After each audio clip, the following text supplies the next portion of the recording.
Welcome to the If You Could See Me podcast. I'm your host, Erin Mahone. I'm an author, storyteller, facilitator, and mental health professional. I believe that mental health is health, and it goes so far beyond conversations about illness, medications, and treatment. When I set out to create this thing, I had no idea what I was doing. Just that I wanted to share my story, and I hoped I wasn't alone. I've discovered that so many people need to find solidarity. They need to know they aren't alone. Well, I'm here to tell you, you are not alone. Enjoy the show. Hello, friends and family, and welcome to another episode of the If You Could See Me podcast. I am your host, Erin Mahone, and with me today is the embodiment of what a force of nature looks like and sounds like and is in the world. I am so excited to have met this gentleman only a few weeks ago and to already be talking to him here. Welcome, Johnny Crowder, to the If You Could See Me podcast. Thank you for having me, and thank you also for probably the hippiest introduction to any podcast ever. You're like, he's a hurricane, he's a tornado, he's an earthquake. I'm like, heck yeah. Don't waste time on accolades. Let's just talk about Mama Nature. That's right. It's just about, the energy that imbues you is what causes the things that you get those accolades for. So, we just go right to the core of everything here at If You Could See Me. We start at the most granular level. I love it. Thank you. Thank you so much. I know that you are getting ready to go out on tour with your band, and you're getting ready to drop a new podcast, and you have all of these incredible, busy things happening in your world. So I really appreciate you taking the time to sit down and talk to me. When you say all the things that I'm doing back to back, it makes me think what the heck have I done? Because normally I tend to think of each thing one at a time. Sure. And every once in a while I'll zoom out and be like, oh man, how many, I have more pies than I have fingers. Well, I hope that made sense to some people. Absolutely did. No, I think that healthy people who are also busy think about what just the next thing, and if you get too caught up in looking at the entire picture, then that's where you get overwhelmed. And then if you're anything like me, you just kind of completely shut down and, you go into hibernation mode, and you can't function at all. So I think that that's probably the best way to get all the things done. I was on the phone with a consultant of mine last week, and he said, so I'm going to absolutely butcher this. So get ready for it, okay, listeners.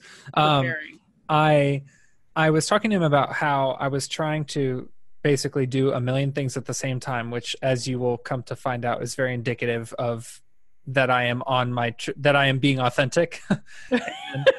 And, he said, how do you eat a giant elephant? And I said, what? And he said something along the lines of, you take tiny bites. One bite at a time. Yeah, that's right. Oh gosh, dang it. I knew I would mess it up, but it really helped me understand, even if I have a to-do list that's longer than the Great Wall of China, at no point in that to-do list does it say that I have to finish it today. That's right.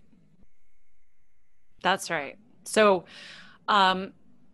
what did you have to do in your life and on your sort of mental health journey to get to the point where you could be that guy?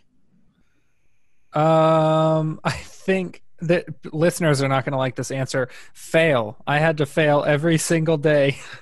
I had to try and fail over and over again to get a handle on my brain and my life. Mm-hmm. And with each failure, I think it's funny, before I started really failing a lot, I had this expectation that I had to get it right every time. Yeah. And then each time that I messed up or dropped the ball, I realized oh, well, here I am afterwards. Right. that particular thing may have crashed, but I'm still alive. My life is still intact. I can try again. And I think over time, I started being less afraid to try things because failing stopped hurting me as much. Yeah. Nope, it's absolutely true. I heard Rachel Dratch, who is, comedian extraordinaire. She was on Saturday Night Live for years. And, Oh, yeah. she talked about improv in a very similar way. And, because in my opinion, and actually you've done improv. So, Yes. you can speak, and I didn't actually do that on purpose. This just popped into my head, so we can go there after this. But in my opinion, improv is the single most vulnerable form of art making. And the bravest thing that you can do, because you literally are jumping without a net. You have to trust yourself, your brain, the people around you, the audience, all the things that, things are going to be exactly what they are. And so Rachel Dratch talked about, when she first started doing improv, it was terrifying. And, because she'd do it occasionally and she'd show up to it and the stakes felt really high. And she said the more she committed to it and the more frequently she did it, the less bombing hurt, because she recognized that she would have another opportunity tomorrow or next time, that this wasn't the only opportunity she was going to have to be successful. And I think that when we can internalize that philosophical idea, then it makes it easier to continue showing up to something even after a disappointment or a failure. I think we have a tendency to really want things to be binary. Like, Yeah. I want to have one shot. I want to have one chance. I want to play one instrument. I want to have one career path. Like, I want to have one best friend. It's like, dude, I don't know how to tell you this without bursting your bubble, but if you are a human being, there are way too many intricacies in your heart, in your head, in your body. Like, with you as a true human person, you're way too complicated to only have one this, one that. Like, don't ever think that when you fail, you're like, that was my one shot. It's like, dude, you have no idea I think if anyone looks back at their life over the last 10 years, they will realize all of the things they thought were their one thing or one chance. None of them were that. None of them were that, right? It wasn't even what you thought it was going to be. It was really something else anyway, and then also 1,000 other things. Oh, yeah. So I think that's the perfect sort of entry point to, we jumped into a conversation, but this is the perfect entry point to learn a little bit about you and about where you came from and, about like what's the last 10 years of your life to get to this point. Okay, let's see. I'm 16 years old. I'm drawing all over my arms with markers. I'm listening to death metal in my room loud enough to enjoy it, but not so loud that my parents get mad at me. Right. I'm getting okay grades. I'm in a magnet program. I'm experiencing really debilitating OCD at the time. So I'm not touching people. I'm not touching food. I'm not stepping on cracks. I am experiencing very vivid auditory and visual hallucinations.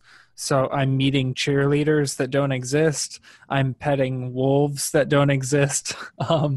It was such a unique time in my story because I don't spend a ton of time talking about that period, because I feel like when people talk to anyone in advocacy, they're like, ooh, tell me all the brutal, harsh, gruesome details. And I'm like, well, I'll tell you about 20 seconds of that, and then I'll spend the rest of my keynote talking about the time afterwards, because I don't want to feed people's morbid curiosities. So I'll say this. I grew up in an abusive home. I'm a suicide and abuse survivor, and I'm doing a heck of a lot better than I was. And the last 10 years have just been me slowly coming to terms with the fact that even if partially what I was dealing with was someone else's fault, or, you know, genetics fault or the universe's fault or God's fault or my parents' fault, whatever. No matter whose fault it was my responsibility to do something about it. So it's been a 10-year journey of me starting to take responsibility for my life and the way I feel. You're really good at condensing 10 years into 20 seconds, my friend. Well, don't worry. There were all sorts of super embarrassing things that happened in between.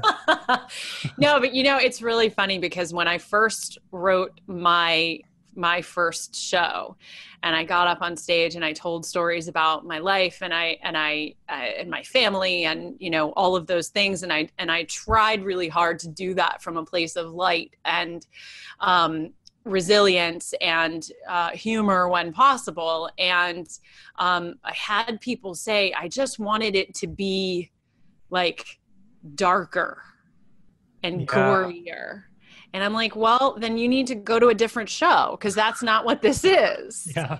And there is a certain sense of like idea that the only way we can talk about our trauma and the only way we can talk about our recovery is from that super dark, you know, vomit out everything all over the place, angry, resentful, difficult place. And while you know, if that's a place a person needs to go, obviously they should have the right and the space in order to do that. I think that for me, it was really important to be able to shed light and find good wherever possible, even if it was only in myself and the way that I addressed a situation or, you know, the next step of my experience.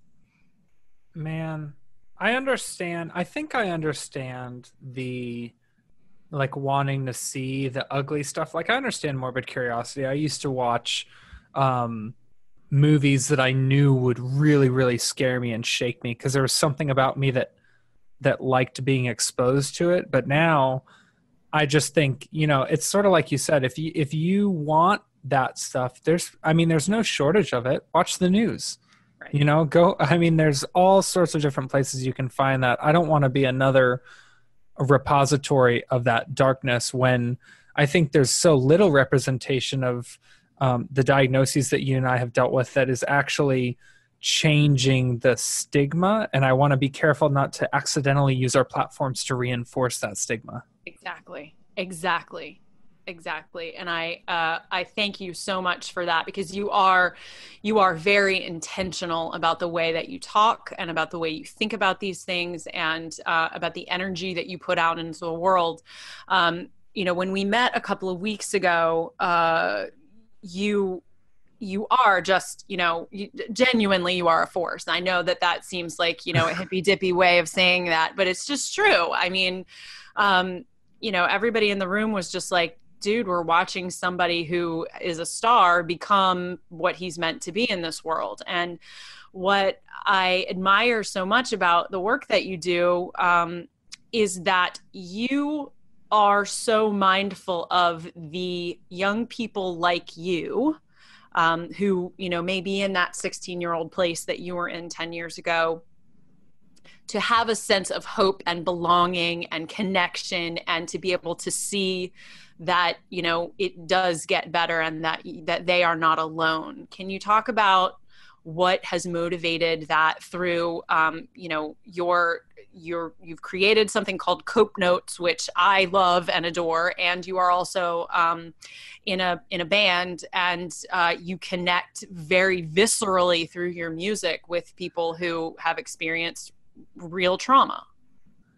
I think so. I spoke at this event this weekend in Orlando, and I said something to the effect of I always wanted there to be someone like me. Mm-hmm. I always wanted there to be like people like me. And I would always say, people don't care about people like me. And, right. You know, the society turns the other way when people like me walk by. And it's like, it took me a long time to realize that there are no people like me. Like that is the brilliance of being a person.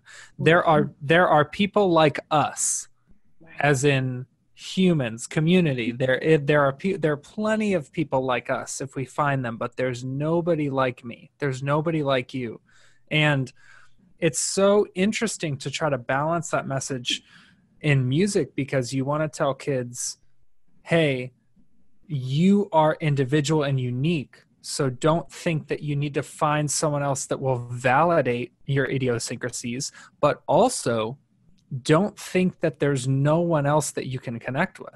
And that I was sort of on both sides. I was on the wrong side of both of those issues. I would think, not only am I so alone that there's no such thing as people like us, but I'm so much around other people that there's no such thing as people like me. And I had to draw that line and realize, you know what, maybe I am just the only person who's exactly the type of weird that I am, but there are a ton of people all over who are pretty close. and I want to connect with them. So tell me, what was the first of all, tell our audience about Cope Notes, what it is, but ultimately, what is the genesis? What was the genesis of that? How did that become a reality in the world? And what was your intention for it? Well, let's see. So I'll start with what Cope Notes is. We send people text messages, one message a day at a random time. You never know what it's going to say or when you'll get it. And over time, these pieces of advice or these psychology facts or questions that you can respond to, over time, all of these messages train your brain to default to healthier thought patterns. It is some super cool sciencey crap, and I love it to death. I went to school for psych, so I am the only nerd that I've ever met with a face tattoo. If you're listening and you also fall into that category, please hit me up. And I think Cope Notes is it's simply a product of me being someone who has utilized a lot of traditional sort of existing mental health resources. And I've been left feeling sort of robbed in the sense that all of these resources, I shouldn't say all, many resources allude to the idea that you can watch this webinar and take your life back in an hour and a half. And I'm like, right. Oh yeah, hour and a half, man. I've been trying to do this for 15 years. I'll do anything for an hour and a half. Exactly. And so all of these things make it sound like you can just snap out of it, when in my experience, it's not like one giant workout every year is going to get you in shape. It's like, no, do 25 push-ups every day for a year and take a picture of yourself this year and next year and see the difference. Because if you tried to do all of those push-ups the same amount in one day, you'd explode. Right. So I wanted Cope Notes to be, it addresses so many issues that exist in traditional measures, one of which is everything that I used relied on me to make the first move. And I'm the kind of guy, okay, let me explain this to you listeners. And Aaron, you don't even know this. So I've only had a couple girlfriends in my whole life. And of these girlfriends, I think I've maybe had 5, and I think 3 of them asked me to be their boyfriend. And all of them kissed me first. Like I'm so slow and calculated and reluctant and careful sometimes. And what that can translate to in the mental health realm is, I'll get this workbook that I want to work through, like a gratitude journal workbook. And I'm like, oh yeah, can't wait to start it. And I put it on my nightstand and I don't touch it for 9 months. Right. Or I'll download an app and create an account, and then I don't log in for 3.5 weeks. And it's like, I wanted Cope Notes to say, hey, if you can make this one decision to grow with us, you make one decision to type your phone number into a form, and we'll be with you every day from here on out. We'll make the first move every day. And it's, you speak the language of all of those of us who want to, take control over our wellness and our recovery and our, that everyday step. And yet sometimes buying the book is the biggest step that I can make, but opening it up, may not ever be something that I can take the step to do. It's not 9 months. It's never. Right. And so I signed up for Cope Notes, I don't know, a week or so ago. And it is just such a pleasure. I get these little surprise things, these little surprise messages, like you said, throughout the day. And honestly, I feel like I'm getting encouragement from a friend. And all I want to do is respond back, hey, thanks, that was awesome. And I know that I can do that, but I have not yet done that. But, you know, some of the examples that I've gotten in the last couple of days is, you know, the average person meets around 80,000 people in their lifetime. Think you're too small to make an impact? We know 80,000 people who would disagree. You know, how many people don't get that kind of encouragement from anybody in their life ever? And to get that random text message during the day that says, you know what, you matter in this world. There are some people who desperately need to hear that. And what a gift that is to get that message. Man, you know what I love about being able to use Cope Notes as even as someone who created it? Because I'm a subscriber. I wonder, sometimes I wonder if people think I sit around texting people. Yeah, I sent 7,000 texts today and my thumbs are going to fall off.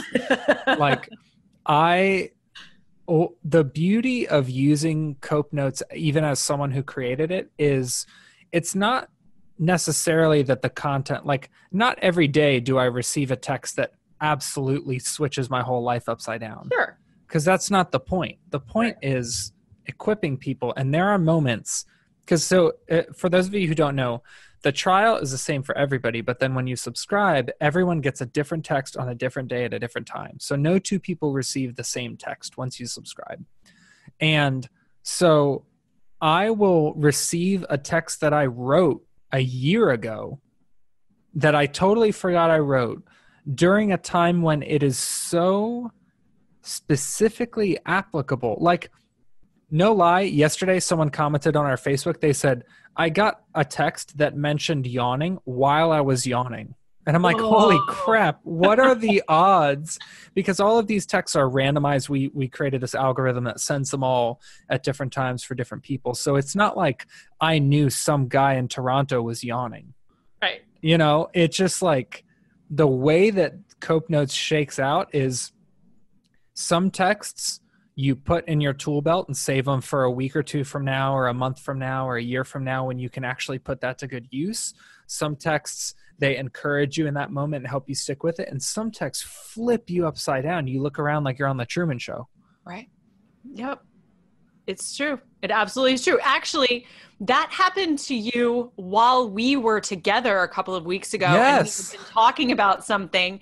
And then you came, like we were in the room, we were talking about something. And then you walked in and you showed me your phone and you were like, look at this text that I just got that was like exactly parallel to what we were just talking about. Yeah. And that's, dude, I can't make it up. I think people, now I'm not trying to talk down about myself, but I will say this. If you guys think that I'm smart enough to text you when you need something, you're wrong. Like that is your brain doing work. Your brain is interpreting text, because I bet, Aaron, when I got that text that I was freaking out about, if someone else would have gotten that text, they would have interpreted it in a totally different way. Yeah. So what you saw is my brain wrapping that concept of that text around my current circumstance. And I almost cried when I received it, and I wrote it. What the heck? It's just monstrous. I'm so excited about it. It's super cool, but it is the process of meaning making, you know, and we are engaged in that process every minute of our lives. We are interpreting the information and the experiences that we have and making them mean something, because that's what humans need to do. And the fact that, you know, there are so many people out there for whom making meaning positively out of challenges is really difficult. And so to have that kind of external reinforcement from, just putting your email into a little box or your phone number into a little box and saying, yes, send me a text message. And then you get those opportunities every day to kind of think differently is, what kind of real change could we have happening if we did that with other things? Dude, you know what I love too? One of my favorite parts about the whole concept of Cope Notes is that even if, like, obviously it would work a lot better if you actually emotionally invested and like participated, but even if you're like, picture like Scrooge using this, like Ebenezer Scrooge, you're like, and somehow he has a phone. He has a cell phone. And so he's receiving these text messages, and every time he gets one, he's like, oh, that's so annoying. I don't want to hear that. I'm not going to respond to that question. I'm not going to look inside myself at how I feel. Like, imagine Scrooge getting texts. What he doesn't know is that those texts are still working. Yep. So the craziest part of this whole thing is that you can have the most garbage attitude towards Cope Notes, and just reading that stimulus makes a positive impact, a permanent impact on your brain. Because the example that I always give someone, and I really want to do this at some point, like, imagine if when we started this call, you heard like that Rickroll song playing in the background, Never Gonna Give You Up. Like, right. So if that song started playing and I said, oh, sorry, excuse me, that was my ringtone, and my phone went off. So even if we never spoke about it again, even if in 30 years from now you've never spoken about it, your memory of me, even if you forgot that instance, the way that you would remember me would have been impacted by that. Yep. So you don't need to choose to engage. So I love it that people don't realize that when you listen to a song, it makes an impact on your brain. When you watch a movie, when you pet a dog, like, all of this stuff is changing the way that you see the world. So even if you don't believe in Cope Notes, which I hope that you do, even if you don't believe, you're still going to feel better. Ha ha. Ha ha. Look at you. Look what you did there. So tell me, did you just wake up one day and say, I want to send text messages that change people's brains? No, what it really was much less glorious than that. Right. I started, so first of all, I understand like positive affirmations, like you can do it, and like, you're worth it too. L'Oreal, I get it. But I'll also say that I am so annoyed with most affirmations, just the way they're written. They're like, ooh, you're fierce. I'm like, shut up. I do not, like, I cannot connect with that. So a lot of them are like really sort of fluffy and baseless. So, but I knew, I mean, I went to school for psych, and I understood that positive affirmations have like a measured effect on mental processing. So I'm like, fine, I'm going to write my own positive affirmations. And I bet they were not very clever or good, but it was more in my language. So it validated that some stuff sucked and other stuff might not suck, or the stuff that does suck might not suck later.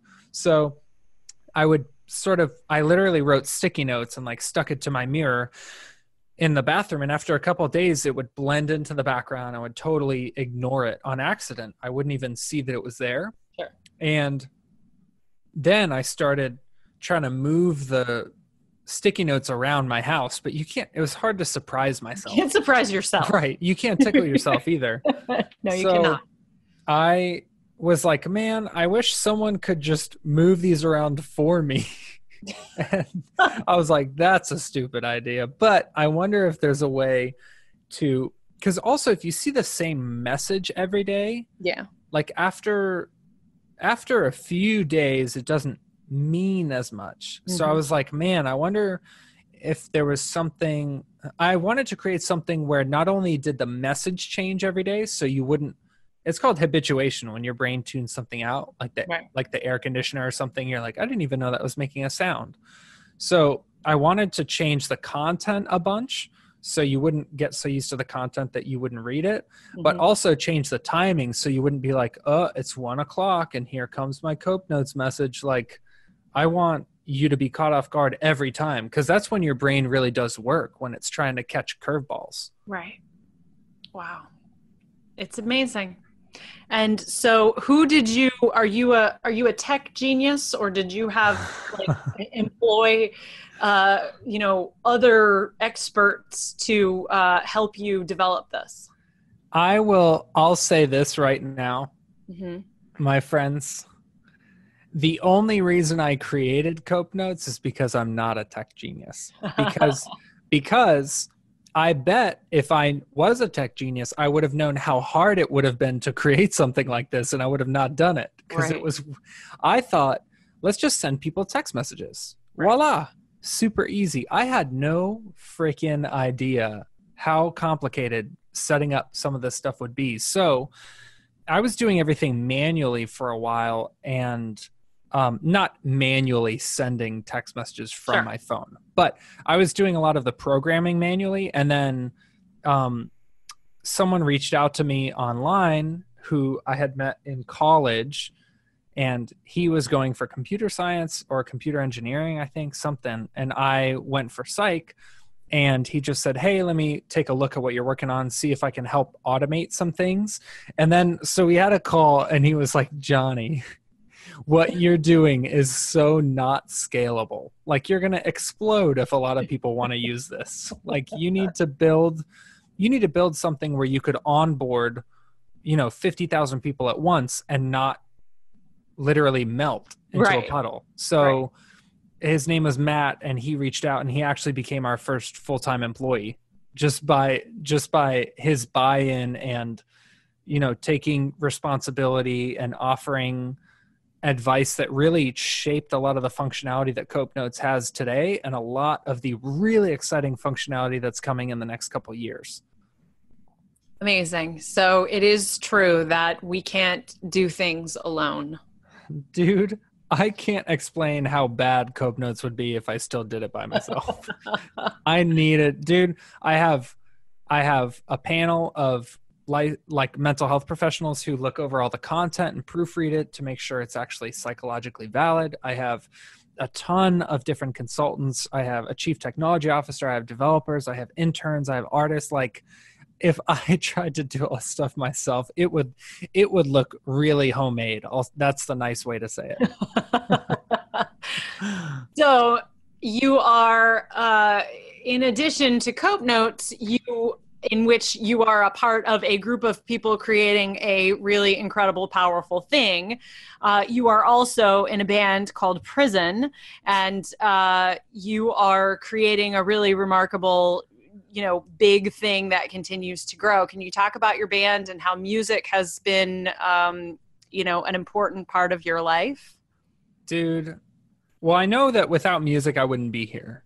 And music has always been, I remember when I was really young, I was probably 13 at this point, maybe 14.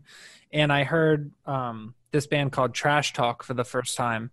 And they're from Sacramento, California. And I remember hearing this music and looking at the back of this CD, and I said, wait, Sacramento, California, that's the other side of the country. And I was like, wait a second. The guys in this band are, they were like maybe 30 years old. A couple of them are black dudes. And I was like, wait a second, some 30-year-old black dudes on the other side of the country feel exactly how I feel? Hold on. Is what I'm feeling universal? Potentially? And it like broke me, because I was so, like I mentioned before, I was like, oh, it's only people like me. And music helped me realize that there really is no, loneliness doesn't go, oh, well, yeah, if you're financially stable, I'm not going to bother you. Right. And like anxiety doesn't go, oh, well, I mean, if you've had a successful career, then, there's nothing to be anxious about. Like these things that we experience and as part of the human condition, they're so indiscriminatory.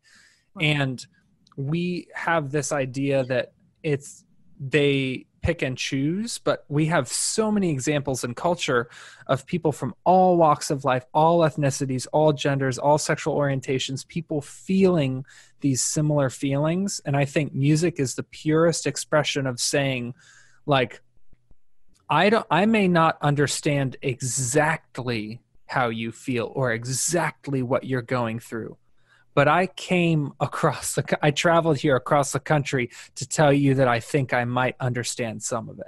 Yeah. And that's always meant so much to me. Like, literally when I wake up in the morning, I think about fans. Like I don't think about like anything else besides Cope Note subscribers and fans. I'm like, do they feel heard? Do they feel held? Do they feel important? Like, there's something magical about music because it feels less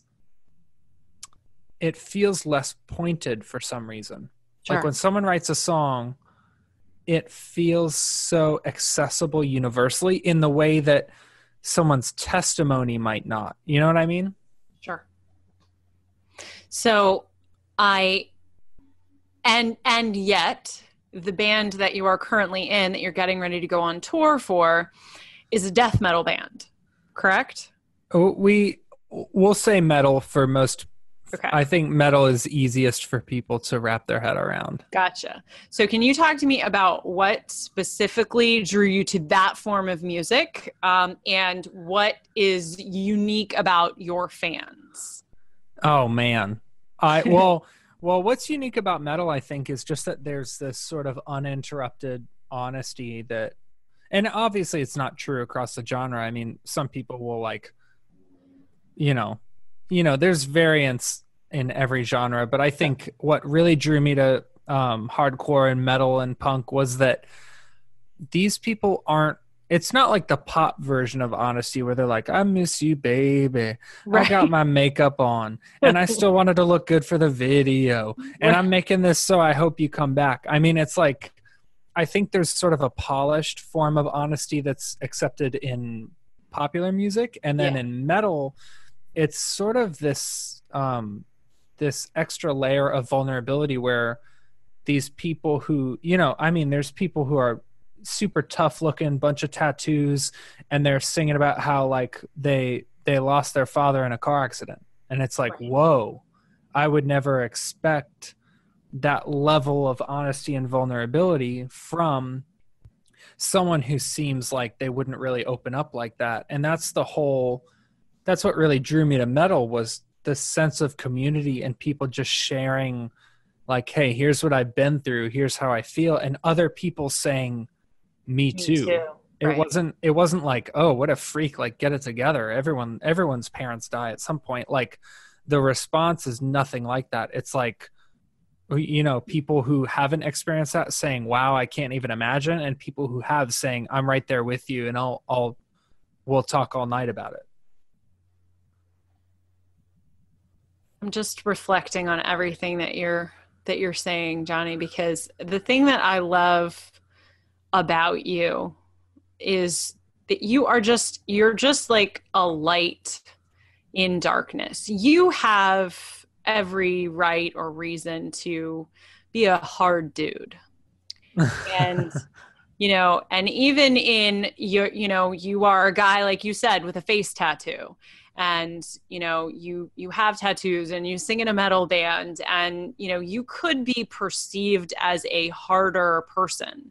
But the second anyone speaks to you, there's just this overwhelming positivity that comes through, that it's like you're inviting everyone to the party in your soul. Where does that come from? I think it's just that I spent a long time trying to hide who I was from people. And I thought, whenever, it's so funny, it's so backwards. I think I mentioned this to you and Frank up in Virginia, but I said, like, for the longest time, I would try to hide myself from people. And then when I found out they didn't like me, I would just think, oh, I'm not hiding myself well enough. Right. And I need to double down. I mean, it's like when people like get a raise and they're not any happier, they're like, oh, I need to get another raise because I'm obviously not making enough money to be happy. Right. Like, I always thought that the more I insulate myself from people, the more they will like me. And I realized that the more I share about who I am and how I feel, the less it matters whether or not people like me, because it's a lot of work to pretend. Like, in my old band, it was actually called Dark Sermon.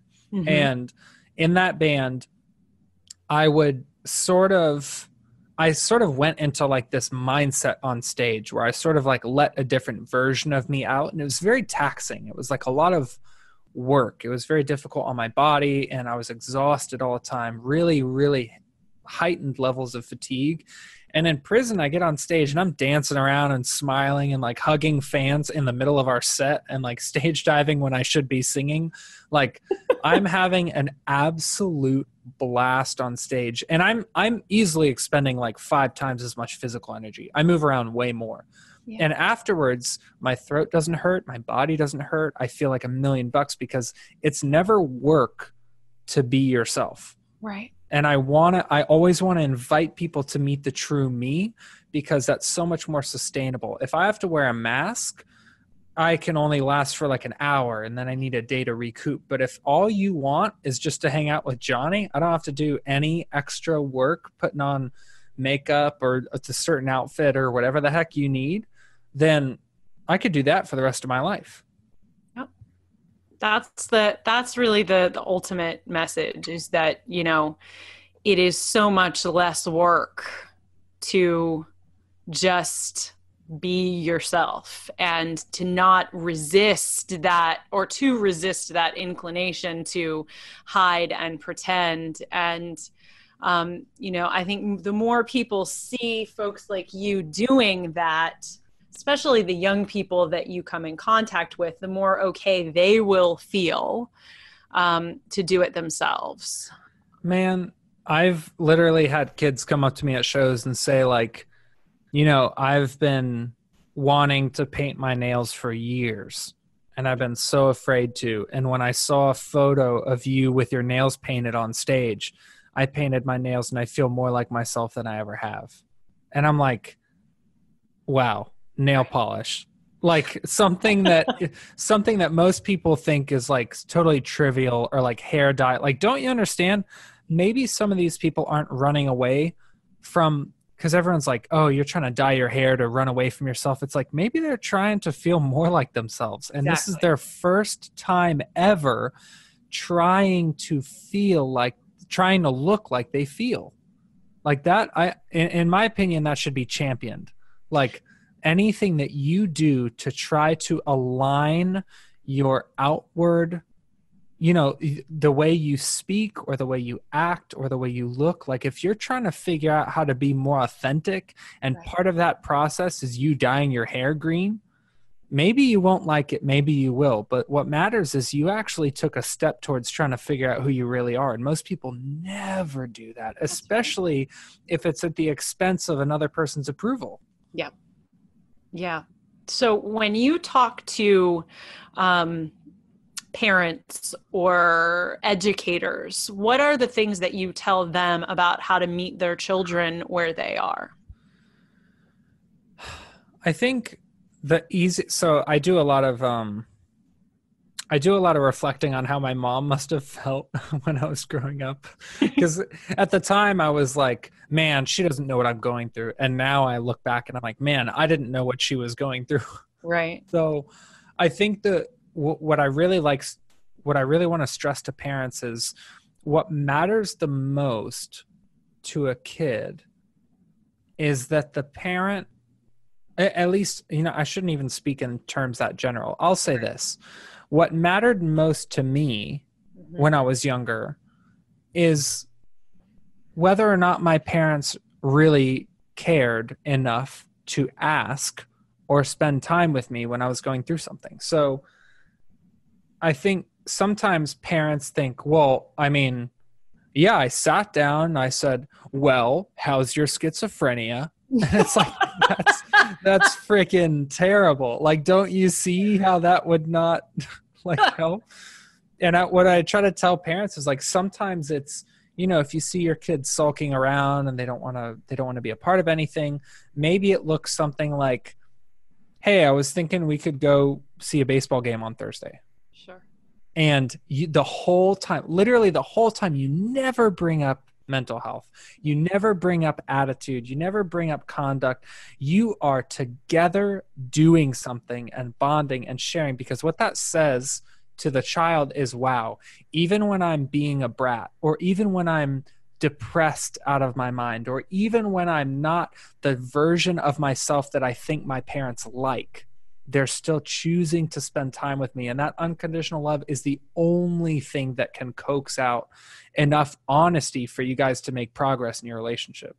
That was such an awesome place to transition. So we are nearing the end of our time together. And I have this, you can't see it, but I have a little box.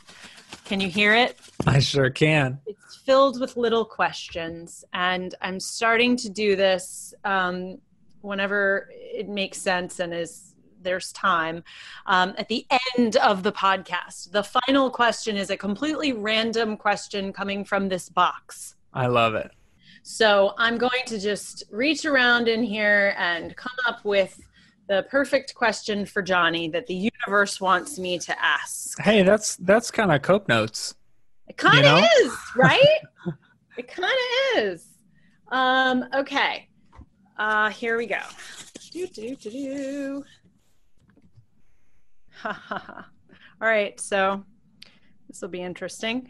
How is your life different today than how you imagined it would be when you were a child? This is kind of a brutal answer, but the biggest difference is that I didn't know I would be alive at 26. And people will often ask me like why I am so young. If you spend time around me in person, I know Aaron knows this, I'm very like young and spry, and I like bounce around a lot, and I feel I'm very like youthful. And I think the answer is because I feel like I'm living in a bonus round. Like I thought my life was going to wrap up well before 26. So now that I'm still here, I'm like, I mean, screw it. I'm going to quit my job and start a mental health resource and tour the world in a band. If it doesn't work, then oh well, because I'm in the bonus round. Like I didn't even know I would still get to be alive at this point. Incredible gift. Yeah. What an answer, man. I mean, like that's it. And if we could all show up to our lives as adults as if it were the bonus round, because guess what? Whether you thought you were going to be here or not, it is. Being alive is kind of a gift.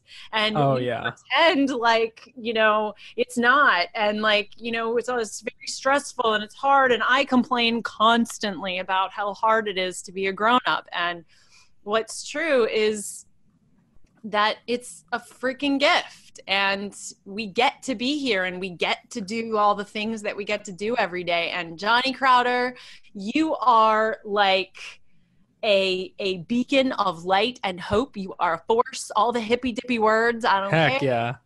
You are showing us by example how to show up to life as if every moment is the bonus round. And I, for one, am so grateful to have met you and to have gotten to spend some time with you, and hope to get to spend much more time with you. Thank you so much. Heck yes. Thank you for having me. And also, people listening, I just want to thank you for spending 45 minutes with us, because I know that you may feel like you're listening in your car, you're listening in the shower, or wherever you listen, you feel like you're alone. But to us, it really means a lot for you to spend that time with us. So thank you.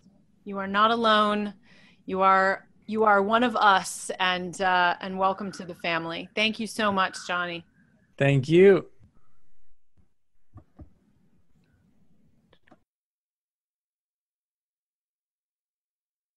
We can have these difficult conversations in the light of day. We can laugh, joke, and get serious about making change. I hope you will take some time to check out all of our resources and consider sharing your story on our website, ifyoucouldseeme.com. I hope you'll consider helping out by visiting our Patreon page, patreon.com/ifyoucouldseeme, purchasing my book, rating and reviewing this podcast on iTunes to help people find us, or just send me a message to let me know how this project is impacting you, ways we can improve, and future podcast or blog topics. This was only an idea until amazing people like you joined me in bringing it to life.